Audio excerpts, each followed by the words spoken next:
Hapo zamani za kale kulikuwa na kijiji ambacho kilikuwa kinajulikana kwa jina Evicheli. Hicho kijiji watu hawakuwa wanapenda kutunza mazingira. Katika kijiji hicho tulikuwa na mzee mmoja ambaye alikuwa anaitwa Mzee Sakaja. Mzee Sakaja alikuwa anapenda mazingira sana. Siku moja aliamua kwanza kutembelea wanakijiji na kuwaelezea umuhimu wa kupanda miti. Alikuwa anatembea kwa kila boma, anawahimiza watu, ukipanda mti ninakupa zawadi. Na hiyo zawadi ilikuwa pesa nzuri sana.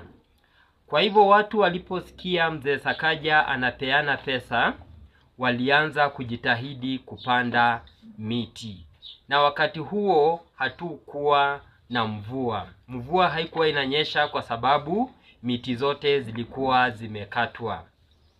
Baada ya miezi 5 hivi, kijiji hicho cha Evicheli kilianza kupata mvua. Watu walifurahi sana.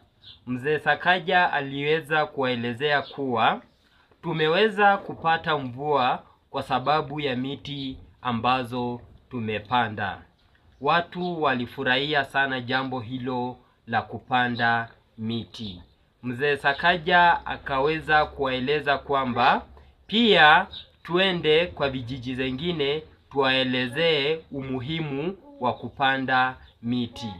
Waliendelea kuelezea vijiji vingi sana katika eneo hilo waendelee kupanda miti. Siku moja rais alikuwa anapita katika eneo hilo la Evicheli na alifurahishwa sana na mazingira ambayo yalikuwa katika eneo hilo. Akaweza kuuliza, watu hawa ambao wamepanda miti ni wakina nani?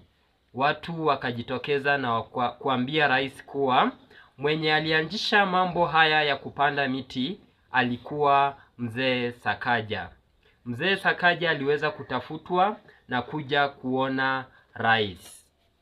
Wakati alipofika, rais alimpa Mzee Sakaja zawadi nyingi sana na akaweza kumteua kuwa baadhi ya waziri katika bunge lake. Watu wa eneo hilo walikuwa na furaha nyingi sana. Hivyo ndivyo eneo hilo la Evicheli lilivyobadilika. Kwa hivyo watoto wadogo, ninawahimiza ya kwamba